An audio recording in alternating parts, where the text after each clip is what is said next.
नमस्ते दोस्तों, the book बैठक में आपका स्वागत है। गीता के सफर में आज हम एक ऐसे पड़ाव पर हैं जहां कर्म, ज्ञान और ईश्वर का रहस्य एक साथ मिलता है। अध्याय 4, ज्ञान कर्म संन्यास योग। यह अध्याय हमें बताता है कि हाथ से काम करते हुए भी मन से मुक्त कैसे रहा जा सकता है। आज हम जानेंगे कि कृष्ण ने ये ज्ञान अर्जुन से पहले किसे दिया था, अवतार क्यों होता है और कैसे ज्ञान की अग्नि हमारे तनाव और दुखों को भस्म कर सकती है। चलिए इस बैठक की शुरुआत करते हैं। भाग 1, दिव्य ज्ञान की प्राचीन परंपरा। अध्याय की शुरुआत में ही कृष्ण एक चौंकाने वाली बात कहते हैं।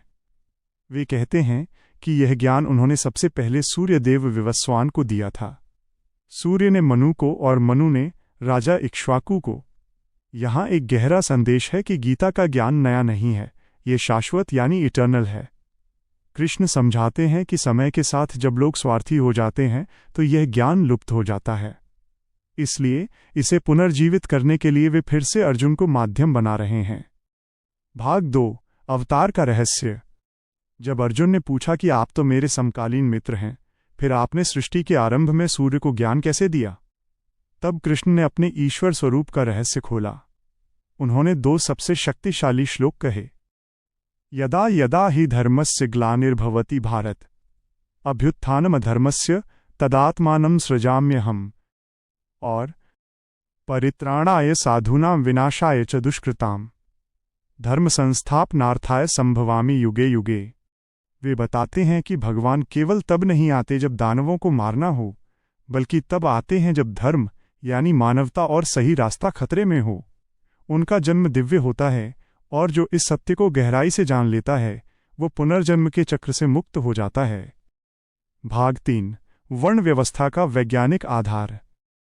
इसी भाग में कृष्ण समाज के ढांचे पर बात करते हैं। उन्होंने कहा, चातुर्वर्ण्यम मया सृष्टम गुणकर्म विभागशः।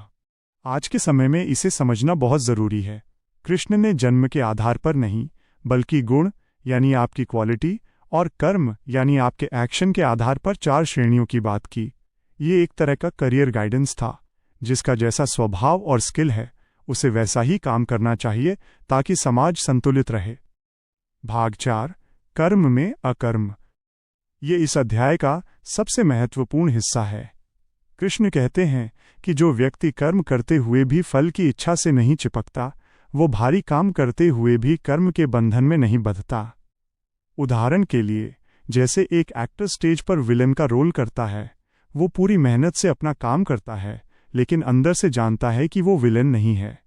वैसे ही हमें संसार के स्टेज पर अपना रोल निभाना है, पर खुद को उस रोल से इतना नहीं जोड़ना कि हम दुखी हो जाएं।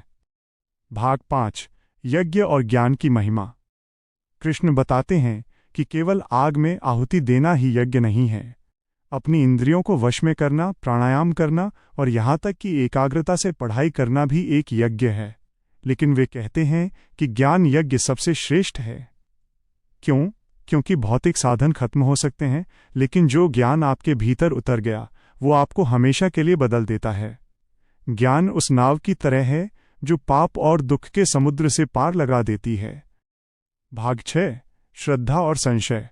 अध्याय के अंत में कृष्ण एक चेतावनी देते हैं। संशयात्मा विनश्यति, यानी जिसके मन में हर समय शक और दुविधा रहती है वो न इस लोक में सुखी रहता है न परलोक में। वे अर्जुन से कहते हैं कि अपने मन के सारे संशयों को ज्ञान की तलवार से काट दो और कर्म के लिए युद्ध के मैदान में खड़े हो जाओ।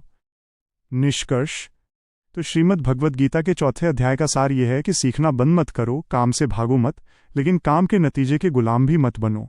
अपनी लाइफ में एक स्टूडेंट की तरह श्रद्धा रखो और एक वॉरियर की तरह कर्म करो।